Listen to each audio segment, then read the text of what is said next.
If you want to open up the LoL King, not the LoL King, the LoL Nexus, you can look up this person, and you can go over Runes and Masteries once I've finished picks and bans. Sure. Alright, so blue team has banned out Nidalee, Vi, and Ziggs, obviously target bans. Ziggs is very, very powerful in solo queue right now. I expect to see him nerfed in the near future, but until then, he is probably the best mid. If you're going for like a mage mid, I would consider Ziggs the strongest, most reliable pick at the moment, in comparison to like skills and team comps that he works in. On the purple team, we have a Draven, Nasus, Annie ban. Again, I'm assuming some of those are target bans, but they are all pretty powerful champions. Draven has seen a resurgence in common play and solo queue, and is very powerful if he gets ahead. He also pairs incredibly well with most of the top support picks right now. So, like, obviously, Leona Draven is an absolute terror, and Leona is arguably the best support in the game. Obviously, you use different supports for different AD carries, but Leona goes with most of them very, very well. He can make do with any support, plus Draven is hilarious amounts of burst. Even a Karma support he does very well versus, because so much poke, harass, and just general utility that brings. As far as picks and bans, blue team has picked up a Kassadin. We haven't actually seen Kassadin in our workshops very often. He's pretty much always banned out, or people opt not to take him. So that should be for... It looks like mid, unless they're trading it. We then have a Kayle, which I'm assuming is top, an AD carry Caitlyn, a jungle Elise, and a support Thresh. We've seen a lot of Thresh and Blitzcrank bans in these workshops, so I'm interested to see a lot of these commonly banned champions taking some precedence and being able to see how well they're able to use them and how effective they are as a team comp. Oftentimes you'll find where, with perma-banned champions, you don't ban them and someone picks them up just because, oh my god, OP, and then they don't know how to play them. On purple team we have a Fizz, Riven, Corki, a Nami, and a J4. Again, we're seeing a lot of picks that are commonly banned, and I'm interested to see how well they go. I would expect Kayle to absolutely poop on I'd expect Riven to poop on Kayle, because Riven's early game damage is so potent, and slows don't do that much to Riven. She has so many gap closers and repositions in her kit that, yes, slows are always going to harm a melee character, but as a melee character, it affects her probably the least among most of them. Fizz also, if played properly, does counter Kassadin, because his Q slightly outranges Kassadin's Q. So if you see Kassadin moving up and about to silence you, you activate your W, Q in, and auto-attack him to death. It really does depend on the skill matchup, but generally speaking, Fizz does win that lane. I haven't seen Corki in a very long time. I wouldn't consider him a very strong pickup right now, but any champion, if you play them well, is going to be very potent. And I will turn it now over to you, so you can go over runes, masteries, that sort of thing. So starting with Kassadin, we have a pretty standard 21-9-0. Kassadin does need the defense in lane. He has a pretty weak laning phase, so that's pretty typical. I do notice that Mortos does not have much experience with Kassadin, so we'll see how that goes. He's running Flash Teleport, which again has the ability for him to gank other lanes without actually having to take the travel time. It also allows him to return to lane, which is pretty good, as Fizz is going to bully him around. However, I'm not sure if it's worth losing the Ignite for. Kaylee's running Flash Barrier, pretty good choices against a bully like Riven. 21-9-0, again, pretty good choice for a Kayle. She does have a lot of offensive power, and a little bit of the defense will help her in lane. Caitlyn's running a pretty similar masteries, 23-7-0, and Barrier Flash, pretty standard. Elise is in the jungle. She is going 22-6-2, so pretty offensive. She'll be roaming around, ganking. For Thresh, Thresh is actually... running Exhaust and Flash. Exhaust really works well with his kit. I know a lot of big supports are starting to take Ignite, but Exhaust is clearly going to have great synergy with the hook and play, and 21-9-0. So he's not really going into utility. The utility masteries are pretty weak right now, so we'll see if the offensive masteries synergize with his play passive. Fizz is running full offense, 30-0-0. He is clearly not messing around. He plans to slap Kassadin back and forth in lane. We'll see whether he has success with that. Riven's running 21-6-3, so a little bit from defensive and utility, but bulk of her masteries are in offense. Corki is running 18, 12, 0, so a little bit of mix, hybrid. Nami's running 0, 13, 17, so she should be a little stronger in lane, a little more defensive, and still have a good deal of utility. And J4 is running 9, 21, 0, so that should give him some invisible power there. He should be a little more defensive, a little harder to kill. J4 is not a very flashy champion in a lot of ways, so it'll be interesting to see how he influences the game. For runes, Kassadin is running ability power per level, flat ability power, armor, and magic pen. All pretty good choices. Kaylee is running magic resist, magic pen, armor, ability power. That should help her in the late game. Caitlyn is running armor, armor pen, damage, magic resist, and lifesteal. So she should be, that's a pretty good all-around page. The lifesteal will really help her out in lane. She's running 2 lifesteal quints, so that should be really helpful. And that will give her an armor pen quint as well, so that'll give her some staying power in lane, which is excellent because Caitlyn just wants to stay in lane all day. She is safe. Lisa's running an incomplete rune page, so we'll see how that affects her gameplay. She has no blues right now. Thresh is running ability power and armor, so that has a lot of synergy with this passive. So we'll probably see Thresh become very tanky and hard to kill late game. Fizz is running pretty standard, MR blues, armor yellows, hybrid penetration reds, and flat AP quints. So again, he's just going to be slapping around Cass in lane, no mercy.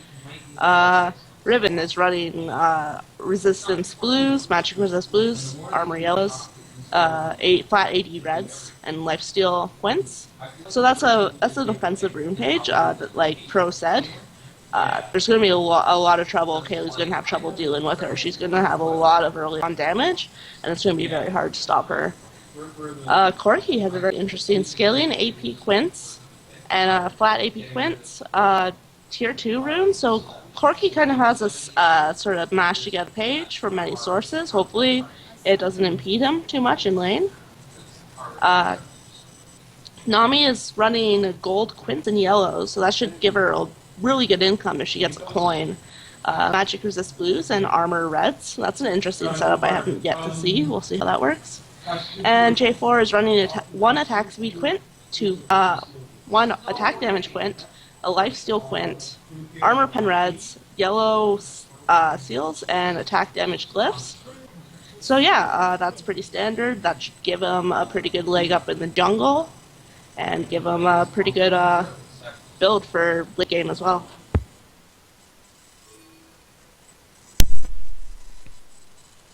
So yeah, a lot of these people don't have a full tier 3 rune page, and it could be that they're playing roles that they're not usually comfortable with. We do prefer that people have at least a full rune set when they're doing these workshops, just so it's a little bit easier to balance the matchmaking. But that being said, it's perfectly fine. Now, I would comment though that you mentioned that the very heavy gold per 10 on Nami. Gold per 10 is very tricky. A lot of rune setups, quints especially, I believe you're supposed to get something in the range of 1,000 to 1,200 gold in free stats at level 1 by running a full rune page.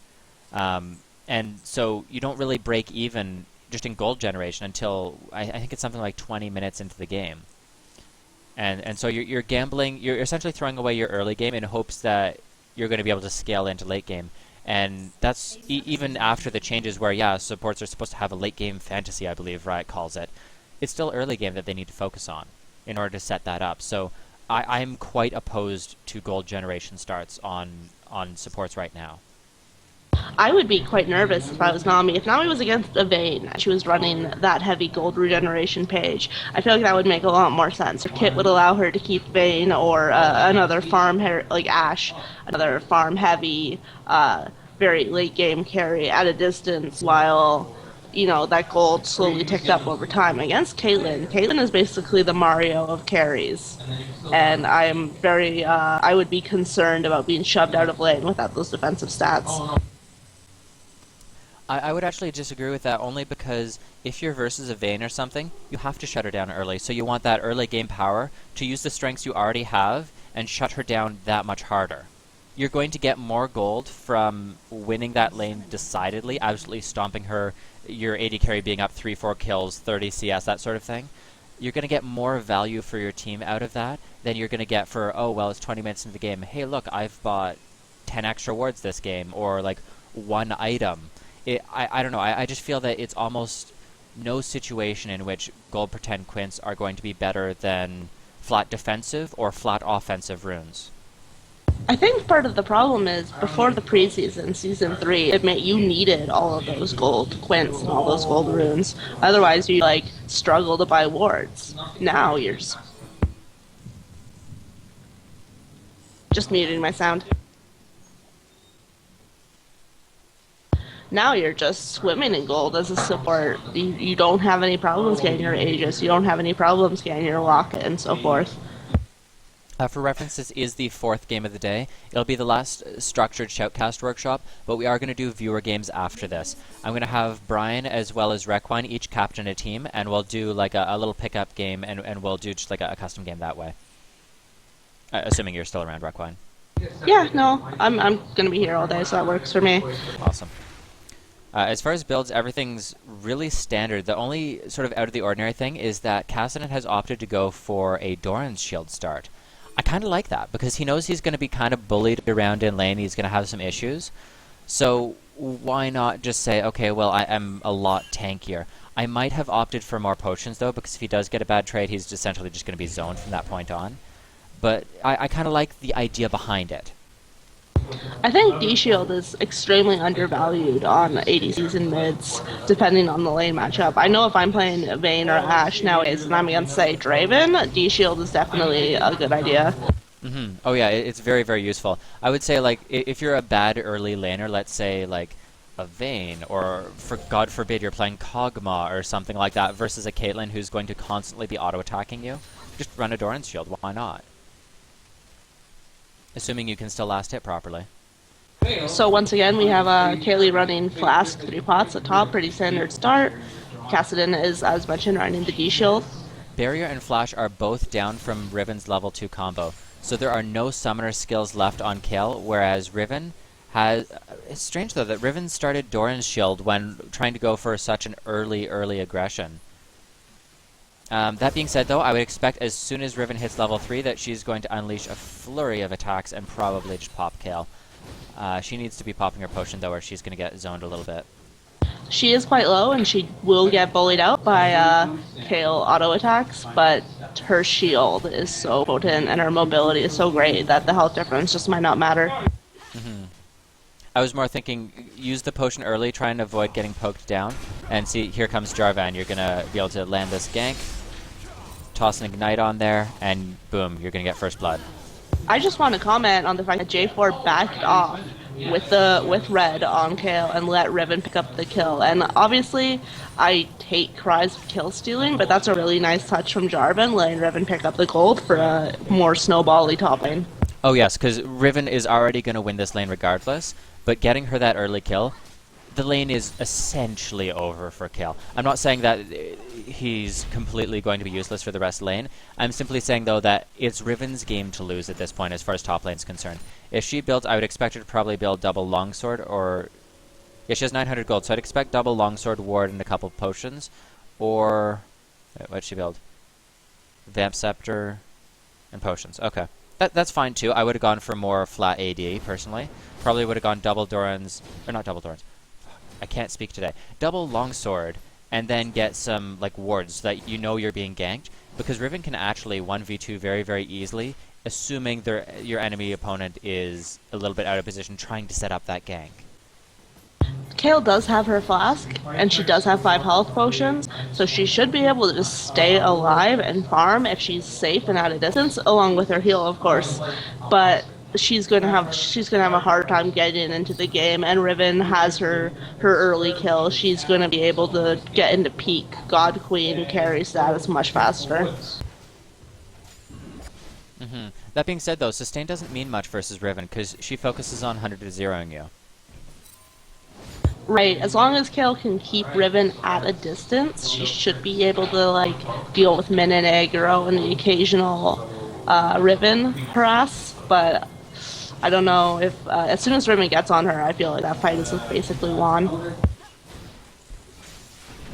Riven seems to be positioning a little too aggressively here. Doesn't have the cooldowns quite set it up. Obviously, Jarvan is coming in, and it is going to probably turn into yet another kill for... Yeah, and Fizz is here too, so boom, that's going to go over to Fizz. Great roam coming out from Fizz. I actually didn't notice that part. I noticed the Jarvan. As Riven, though, that was a little bit risky trying to bait that in, but I like the idea behind it, and obviously it worked out very, very well. So that's just trusting your jungler and saying, okay, I know you're going to be actually coming and not just being like, oh, never mind, you're too low now. So that was a really good job. I just want to make a comment on J4 as a pick. J4 is super undervalued. Even when he sees tournament play, you never really see him as a solo queue champion. And you know, his skills don't really have that same big, sexy impact as other junglers. They're not like amazing. You don't feel like the queen of the world or the king of the world when you drop, you know, the perfect J4 combo. But he still just has so much impact. He's a huge force multiplier who can also carry by himself. And I'm really loving seeing him just gank and farm and just really help this game out so far. Yeah, for a very short period of time, he was considered one of the best junglers in the game, in solo queue as well. And then no one played him still. It was one of those things where you kind of almost had to ban him. They gave him the Shen treatment, where they made it harder. I don't know if they removed it entirely, or just made it harder to land his flash flag toss, where you could extend the range of it, and the hitbox was absolutely insane. So it made it a lot harder for him to pull off his combo. And then they went and actually fixed it on Shen and were like, oh no, it hit him too hard. But they didn't do that as far as I'm aware to J4. They left him as is. Right, J4 just has one of those core combos where you drop the flag, you do the spear, you knock them up. It doesn't have the same... When you drop a Riven combo, for instance, you feel very accomplished. There's great sound effects, great spell effects. J4 is missing that kind of polish, but still very strong champ, even with the nerfs. Oh. Fizz tries to fish slap Kassadin. Recall goes off right as it hits, so he brought the fish all the way to base with him. Fish got to go on a journey. Oh no, it was actually the teleport. So he went to gank. He tried to teleport gank, I believe, up top, and then I guess the fish hit him. I don't exactly know. It looked like a recall, so maybe it recalled and then teleported top, or maybe it just teleported straight top. I unfortunately didn't get to see the whole entirety of that. I just saw the fish follow him. Purple has early lead, 5 kills up, but they're about 3k up. Early game, things can still turn around, but as long as they keep pushing the advantage, it has to really work to make that up. Well, the problem is that both Fizz and Riven are incredibly snowbally. If you get them 1 or 2 kill, they're just going to 100-0 every time they land their combo. And both of them are fed now. Riven is 2-0-2, Fizz is 2-0-1, and they're just going to continue to scale. Jarvan has everything he needs right now to make things really go in his favor. He has his boots, he has his Spirit Stone, a little bit of health. He's going to be finished his Ancient Golem very soon, and then I'd expect to see Boots 5 and just even more of these deadly, deadly ganks coming out. Jarvan is just playing amazingly. He's really going to the right places. Kassadin might be getting Fizz in mid. He's going to the right places. He's hitting his combos perfectly. He's letting his laners get the kill when possible. I'm really impressed with his play right now. A lot of harass coming out onto Fizz. I'm trying to get some attention back onto bot lane just because we haven't really been able to comment on it, but every time I look there, there's nothing happening. Caitlyn is up 10 CS, but Nami has secured a kill. Unfortunately, I didn't get to see that. It was probably while Riven and Fizz and everyone were getting kills up top lane. But yeah, that sort of evens out the lane, but you want your gold onto your carries, not onto your support. It looks, based on the fact that it was Thresh that they caught out, it was probably Thresh tried to engage, they landed a bubble, and were able to just chase it and land a kill. Jarvan is now bot lane. He is standing on a ward, though, or will soon walk over one. So this isn't really going to turn into anything. Unless Blue Team seriously misplays, anyways. Blue Team has a lot of denial tools. They have Kaylee ult, they have Elise Repel, they have Kassadin's never-ending blanks. I'm interested to see whether they can turn those, anti-burst tools and actually get an advantage off of the over Purple Team, despite that huge lead. Yeah, their best bet is trying to bait in a huge amount of burst, blocking it with one of those tools, and then being able to re-engage as a well-formed team. Unfortunately, though, I don't see that happening, because you have two rather fed 80 carry killers. So that's going to take out Caitlyn. There's almost no question that Caitlyn is going to die in every fight. And then what do you have left? Okay, well, Kayle can ult herself, but is Kayle going to be able to clean up all those fights? I kind of doubt it based on how this lane is going. Fizz just picked up a kill on mid lane off of Elise. He shoved Kassadin under tower, dove. He actually didn't get the kill on Kassadin. He got out, even though he could have probably chased and gotten the kill, but probably died to tower aggro, or had Kassadin escape by chaining ult. And he just continued to push, continued to put pressure, lured out Elise, and then murdered her. So that's a very impressive play from Fizz. They're looping around for a 4-man gank bot. Great bubble coming out of Nami. Follows up with a great ult and exhaust and everything. Unfortunately, Nami does get the kill again. That's perfectly fine. As Jarvan, though, I would have tanked that turret for 1 or 2 more shots. And again, that kill's going to go over to Fizz this time. I would turn that into a bot tower, and then if no one shows up, take a dragon. If not, try and turn around onto whoever shows up. Looks like instead, though, they're going to go straight for the dragon. The fact that the minions were already at tower, I probably would have taken it. That being said, they may want to continue to snowball this lane. If you take the tower, it kind of ends laning phase, and it signifies that you're ready to team fight. And with sort of an assassin-style comp that they have, I would want to snowball more before I do so. Fizz keeps almost getting Kassadin down, and honestly, even though he's not getting the kill, it doesn't matter. Kassadin is forced out of the lane, and Fizz gets to eat minions all day. I wanted to talk quickly about anxiety in this game. I notice a lot of people during the workshops, they go, I apologize, I'm not playing well, this isn't my best game, I won lane, I don't know what happened. And I'm sure in this game there's a lot of people on blue team, and they're going, I don't know what happened, and they're feeling that anxiety. And it's really important to remember these workshops are an environment where you're learning and you're challenging yourself. So hopefully we can start to talk about how to get people over that fear and that anxiety that is hurting their gameplay.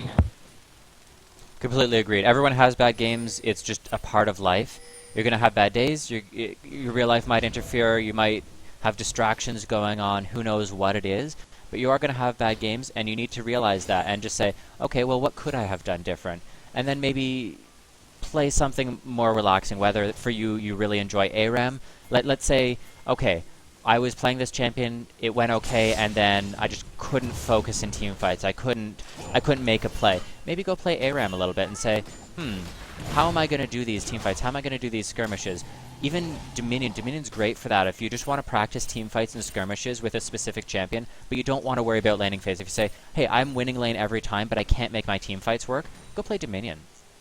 I know a lot of people, one of my friends, Steven, who's helped the Shoutcast many times, he is a Dominion player, and if you watch him, he hates laning phase. He hates having the last hit and everything, but as soon as he gets into a team fight or a skirmish, he will win almost every skirmish, because that's what you do in Dominion. Nami just barely able to escape as Jarvan is able to block that ult. Great job by him. That was a little bit risky there, but still able to pull off that kill. Good barrier coming out to save him on Corki. Fizz is looping around in behind. That's going to be a double kill for him, I believe. I just wanted to point out, because I'm not sure if anyone else saw that, Thresh actually used his hook to jump over Nami's ult. And that was a really cool play. I didn't actually know it was possible, so props to Thresh for that. I didn't know that was possible. Oh, it would have had to go through before the animation was completed, because Nami ult actually does have quite a long cast time. It's one of the things I really hate about her. Oh, okay, well, Riven getting ganked in up top. Kayle didn't quite follow that through, and I'm assuming it's because she was low mana. That's actually a really good choice. If you don't have the resources to pull off a kill, even though it was a successful gank, don't die just because, well, you have to make the gank a success. If it's not going to work, it's not going to work. Cut your losses and run. Especially when you're against a manaless champion like Riven, who is only gated by cooldowns. Brian, could you please blacklist the sluttykate.com link? I'm pretty sure that's not about improving at League. Hey, just because Kate, has some unfortunate hobbies on the weekend, she's still really passionate about League. She still really wants to become a good mid laner. Let's not make assumptions here about Slutty Kate. I'm sure she's a lovely lady. Another kill going over onto Riven. Riven is now 3-1-2. She has her Brutalizer done, and she has Vamp Scepter. I would expect her to build towards a Hydra now, as Kayle's only remaining strength right now is her ability to use her ult and her ability to wave clear. So if you match that wave clear with your own, and you build a Hydra, which is the most efficient item on Riven right now because it is an auto attack reset, that's going to put you so far ahead. Rather than, oh no, she went for Bloodthirster. Okay. Bloodthirster is actually not that good on Riven anymore. It's a very strong item, it's great, but Hydra, it just offers so many more options. I believe stats-wise, Bloodthirster is superior as long as you constantly have it at full stacks. Yes. Which, when you're Riven and you're in the middle of the team, not always possible.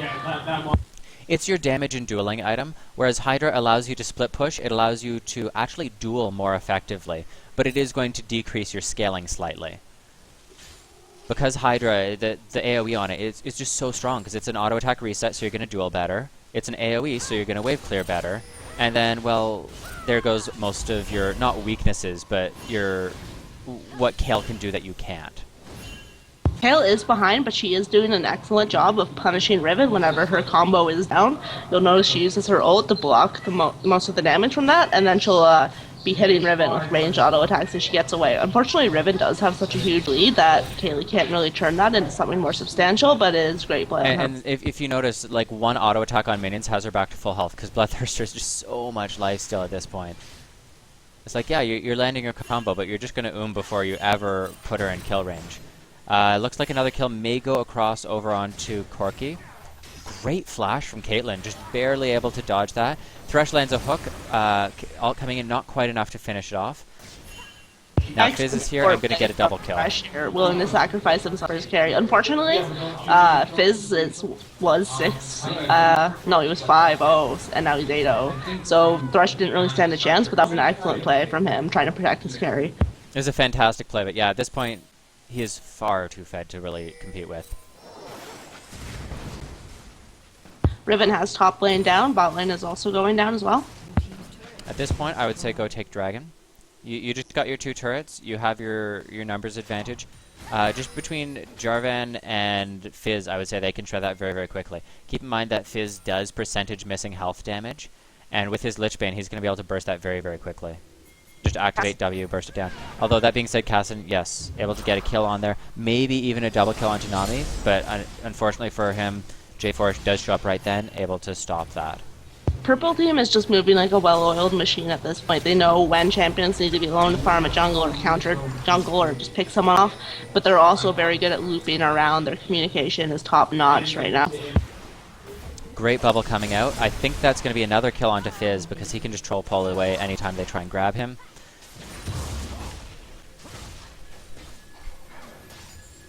Hook just barely misses. But at that point, abandon that turret. It has about 3 auto attacks worth of life left, and if you hook someone into it, they're just going to dive you.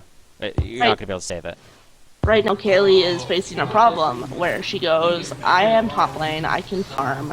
I stop Riven from taking my inner tower. Teleport coming in from Kassadin. On bot lane, we have her team being bursted down, so Kaylee has a sort of Sophie's choice going on right now, where she can either abandon her lane and lose more towers, or go help her team and, you know, maybe get a couple kills, or she can stay top lane and, you know, defend that lane, but her team is getting wrecked otherwise on the map. So I want to point out, blue team keeps going one at a time bot lane because they're hungry for those low health targets. You're not going to be able to make anything come of that. Wait for your team, farm up, and make a play happen. Also, I want to point out, Kassadin used his teleport onto the bot tower. He did not have home guards. If you don't have home guards, teleport is only worthwhile if you're going in behind to force people into your own allies. That's pretty much the only use of teleport unless you have that home guard. J4 taking Dragon right now, Corki coming around to help, but it's not contested.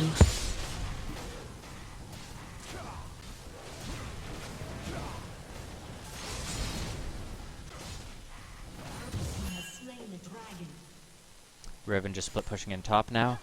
Still no boots. I would expect to see her get her cooldown boots soon because she will need that mid-game cooldown reduction for mobility and dueling.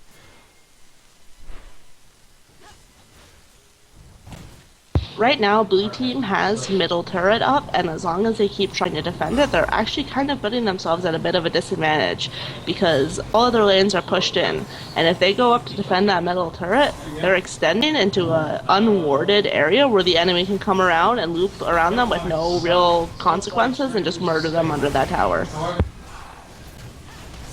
Sometimes it's necessary to give up a tower and just turtle a little bit. So they are able to 3v1 the Riven top lane and barely get away with it. Fizz, of course, just diving anyone he pleases, and I believe they're going to get this tower as a result. Kassadin's not going to be able to defend 1v3, and Thresh isn't going to make much of a difference. At this point, Fizz has clearly the more impressive score, and he's pulling off some amazing troll pulls. But if I had to award MVP for this match, I would have to go with J4 for his ganks, his dragon control, and just generally overall amazing play. J4 has played this very, very well, yes. And it is worth mentioning that Kayle is playing quite well with such a huge disadvantage. She has a bad lane matchup, a bad start, a bad second start, and yet she's still being useful. She's baiting out a lot of the damage. She's making Riven come into plays that essentially just baiting, but it's still really good to be able to make them work. Right, Kayle is clearly keeping her head about her. She's not going, this game is over, so why bother trying? She's not going, my team are feedered, whatever. She's doing her best, and that's an amazing skill. Even if she loses this game, that skill will get her a lot farther in this league. Fizz ult not quite connecting with the Thresh. Good dodge. Fizz, though, is able to get in range and finish that off. Thresh is trying his best, but unfortunately he's a melee champ, and when you're against a Fed Fizz, a Fed Riven, and so on, you're basically going to explode no matter what you do. Oh, that's a lot of burst coming out from Corki.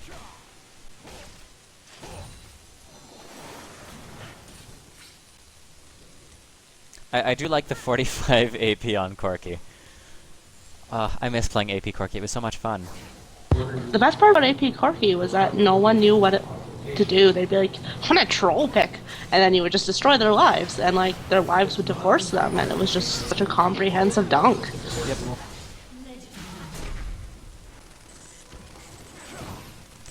And according to chat, both fishes are MVP.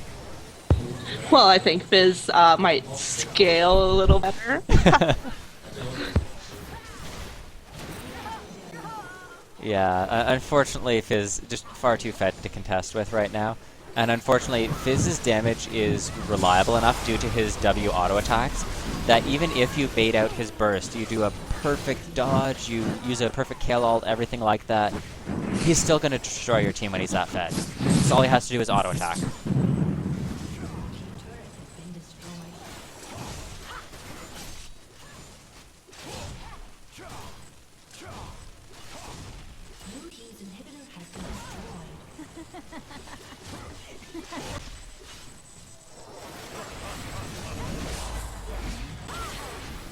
Interesting note that Kassadin did go for a double stack build. I didn't see the exact time that he finished his Rod of Ages, though. I believe it was pretty late. I don't know, when your team's that far behind, banking on a late game seems pretty risky to me. I might have suggested some early Magic Pen and trying to make your Roman ganks actually be able to pick up some low health targets, rather than saying, well, I need to be able to 100 to 0 them. Whenever people say, hey, let Kassadin through, oh my gosh, you know, we're about to get wrecked at Kassadin. I always encourage people to, wait and see how the game goes. Kassadin is a fantastic champ, but his early game is so fragile, and if someone knows what they're doing and how to counter him, he can turn it around. Mm-hmm. Oh yeah, he's very team reliant as well, in the fact that if there are no low health targets on the map, what's he doing? He can't 100 to 0 unless he's fed. And if he doesn't get fed, he's never going to be able to 100 to 0. Like, it doesn't matter if you're level 18 as a Kassadin. If you just have, like, pretty mediocre farming, you're not going to be able to 100 to 0 them. You need that extra gold from going, like, 10 kills or 5 kills or however much it is. Fizz was an excellent choice for countering him because not only could Fizz just slap him around in lane, but Fizz also had the pushing power to go top, go bottom, and just Kassadin could not push hard enough to punish Fizz for roaming. Mm-hmm.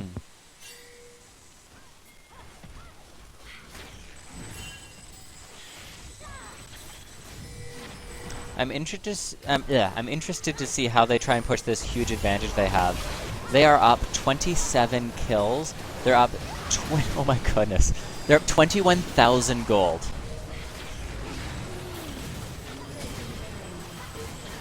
Alright, looks as though that Fizz is going to be able to land that. He does miss his combo, but in the end, it doesn't really matter. They're just going to combo in on them after their invincibilities are all done, and that is 5 for 0. So at this point, they need to just essentially walk through and end the game. But yeah, they are up now 23,000 gold. Okay, the other team is going to surrender, but when you're that far ahead, you need to find ways to end the game. You have enough of an advantage, you essentially just walk through them. Walk through the base and end. In this case, though, the surrender did come out before that, so that is finished. I really love seeing the sense of community that are coming out in these games. You know, the fact that we're getting target bans, the fact that we're getting people complimenting each other on, say, Nami play. I think that's really fantastic. It really is, and that's why I so strongly encourage people to join the Perfect Never chat room, have it automatically join the chat room so that anytime they're on, there's people on to play with. Whether it's, hey, I really want to practice mid lane, would anyone like 1v1 me, or does anyone want a duo? Every time I log in, there's always someone in there. And so that's really, really cool to me. Even when I'm not streaming or there's no structured event going on, it is a valuable tool, and I would like to continue on that way and see what we can build from that. Anyways, I'm going to go see Brian has run away. I'm not sure what he's doing. Sure, I'll just go over the endgame items. Yeah, I'll let you do that. I'll be right back. Great. You just want to get rid of the Pro for Never chat room. Caitlyn actually never finished a BF sword item, which makes sense as she was so down. She does have the beginnings, like most of a bloodthirster there. She has, you know, some of an infinity edge. So she was trying to get the right items. Unfortunately, she was underfarmed and she was just being bullied so hard that she couldn't make it work. Thresh was building appropriately. He was trying to get that synergy going with his passive and his runes. He was building very defensively, working towards an Aegis to protect his carry. So Thresh was doing everything right. Again, he was 0-9, not because of any major faults in his play. It's just how it worked out with the game. Elise, Spirit of Spectral Wraith, actually, she was building damage, which is appropriate, but she was also, as Elise has going to melee, she might have been exploded. Maybe an Ancient Golem or some other defensive measure might have been appropriate there. Kassadin, D-Shield, Rod of Ages tier.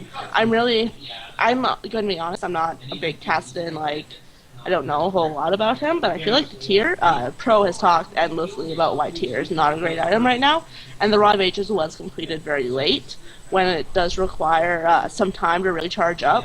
When there's a slight lead, that's one thing, but when there's a 20k lead, or whatever ridiculous amount it was, probably not the best idea in the world to get a Rod and a tier. And Kayle got the flash. She was working towards a Zhonya's. Again, she was under farm. She had a foot on her throat the entire game, but there is the makings of a good build there.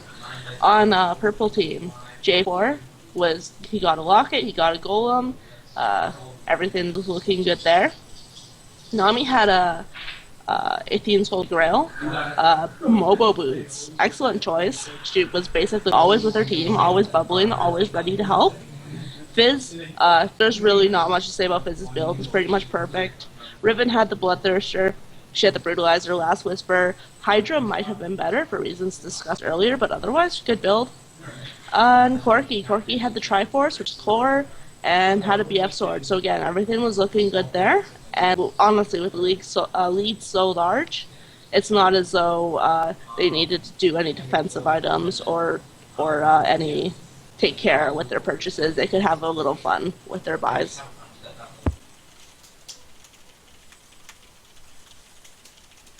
Yeah, I would comment that Corki opted to not go any lifesteal. That can end up with him being zoned, but when you're that far ahead, it doesn't make that much of a difference. But generally speaking, lifesteal is mandatory as an early buy, or you just kind of get zoned out. Because you take a little bit of poke, and then you lose that trade because they sustain it back up. Anyways, I'm going to go ahead and create a custom game. Anyone who wishes to join may do so. I'm actually going to set it to draft as well, so we can do target bans if you really want to.